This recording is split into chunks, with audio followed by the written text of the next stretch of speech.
प्रिय विद्यार्थियों, income tax में जो चैप्टर अपना चल रहा है वो इनकम फ्रॉम बिजनेस और प्रोफेशन। इस हेड की इनकम जब कैलकुलेट करते हैं तो व्यापार या व्यवसाय में जब अपन नेट प्रॉफिट निकालते हैं तो उसमें जो आयगत खर्चे होते हैं जो उस व्यापार से संबंधित है और जो गत वर्ष में हुए हैं उनको अपन एज ए अलाउड एक्सपेंडिचर आयकर के प्रावधानों के अनुसार स्वीकृत करते हैं। लेकिन कुछ पूंजीगत व्यय होते हैं जिनको भी व्यवसाय की गत वर्ष की आय निकालते समय उनमें से कुछ हिस्सा व्यय के रूप में अलाउड होता है। तो इनके बारे में अलग अलग जो पूंजीगत खर्चे हैं उनको अपन देखेंगे। लेकिन जो व्यवसाय के आयगत व्यय हैं वो तो स्वीकृत होते ही हैं, लेकिन एक निश्चित सीमा तक जो सरसत स्वीकृति है, यानी कुछ कंडीशंस अगर पूरी होती है तो पूंजीगत व्ययों की भी कटौती व्यवसाय की आय में से मिलती है। तो आज उनको अपन डिस्कस करेंगे। तो उसमें सबसे पहला है प्रारंभिक व्ययों की कटौती।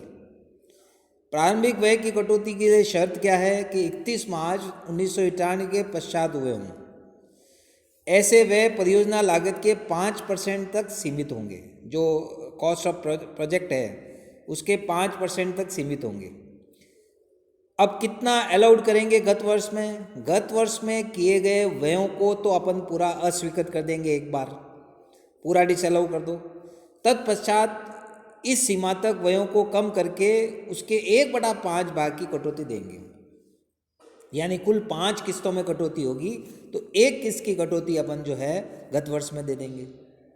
तो इस तरह से अपन जो ट्रीटमेंट करेंगे इस इनकम का, गत वर्ष में जो प्रारंभिक व्यय उनको वापस एक बार डिसअलाउ कर दो और उसके बाद 1/5 की कटौती दे देंगे।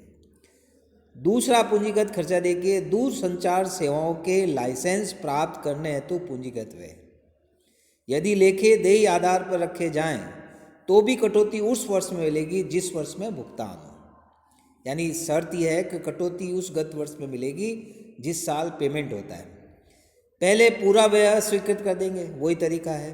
तत्पश्चात जितने वर्षों के लिए अधिकार मिले हैं उतनी समान किस्त बनाकर एक किस्त की कटौती गत वर्ष में मिल जाएगी। स्पेक्ट्रम हेतु भुगतान, तो जिस तरह से ये दूरसंचार लाइसेंस के लिए पूंजीगत खर्चे हुए हैं, बिल्कुल उसी पैटर्न में स्पेक्ट्रम हेतु जो भुगतान किए गए, इसका मतलब वही भुगतान जिस वर्ष में होगा उस गत वर्ष से कटौती मिलेगी।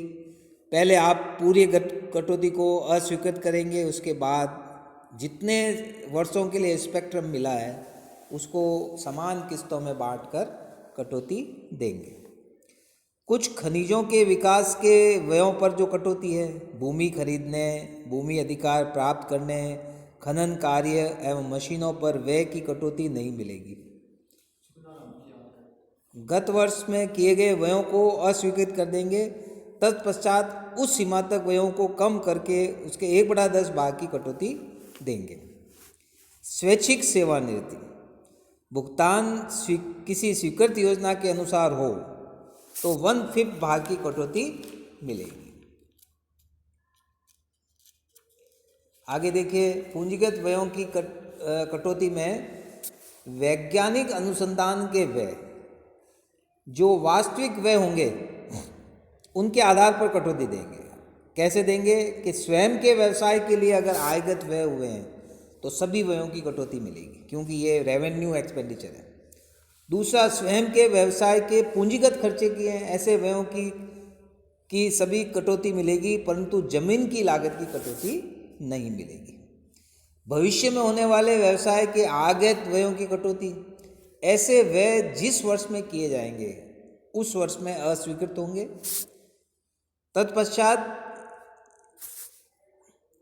तत्पश्चात संबंधित व्यवसाय शुरू करने पर पिछले 3 वर्षों में किए गए सामग्री और श्रम लागतों के व्यय स्वीकृत होंगे, परंतु अन्य व्यय जैसे किराया, मरम्मत, बिजली का बिल आदि हमेशा अस्वीकृत होंगे।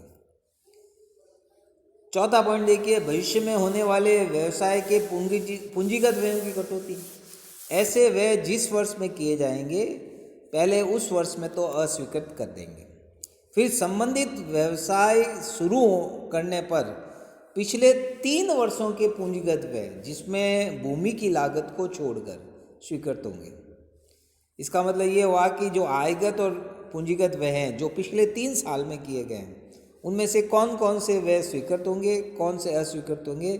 जमीन की लागत अस्वीकृत होगी और जो आयगत व्यय उसमें मटेरियल लेबर की कॉस्ट ही स्वीकृत होगी, अन्य खर्चे स्वीकृत नहीं होंगे। तो ये प्रावधान है वैज्ञानिक अनुसंधान के व्ययों के संबंध में, साइंटिफिक रिसर्च पर एक्सपेंडिचर। तीसरा पॉइंट देखिए, बाहरी संस्थाओं को दान, वैज्ञानिक, सामाजिक, सांख्यिकी क्षेत्र अनुसंधान हेतु दान की भारित कटौती में, चाहे जिस अनुसंधान हेतु दान दिया गया है वो व्यवसाय से संबंधित हो चाहे नहीं हो, यानी जो डोनेशन अपन ने दिया है वो ऐसी इंस्टीट्यूशन को दिया है जिसका रिसर्च अपने व्यवसाय से संबंधित है या नहीं है, डोनेशन की कटौती मिलेगी। यदि ऐसा दान या अनुदान राष्ट्रीय प्रयोगशाला को दिया गया है, विश्वविद्यालय या आईआईटी को अनुमोदित वैज्ञानिक अनुसंधान हेतु दिया गया है, तो ऐसे अनुदान की राशि के 150% भाग की कटौती मिलेगी, यानी 1.5 गुना कटौती मिलेगी। अगर 1 लाख का अनुसंधान पर खर्चा हुआ है तो 1.5 लाख की कटौती मिलेगी, यानी एक्स्ट्रा अमाउंट की कटौती मिलेगी। यदि अनुदान की राशि शोध संस्थान, विश्वविद्यालय, महाविद्यालय को वैज्ञानिक अनुसंधान के लिए दी गई है तो ऐसे अनुदान की 150% भाग की कटौती मिलेगी। लेकिन कर निदान वर्ष 2018-19 से यदि शोध सामाजिक अथवा सांख्यिकी कार्य हेतु हो और वैज्ञानिक शोध हेतु राशि भारत की पंजीकृत कंपनी को दी गई हो तो भारित कटौती नहीं मिलेगी। तो भारित कटौती का मतलब एक्स्ट्रा कटौती, जितना खर्चा कर रहे हैं उससे ज़्यादा कटौती मिल रही है। तो ये बाहरी संस्थाओं को दान में जब देते हैं तो उसके संबंध में ये कटौती मिलेगी।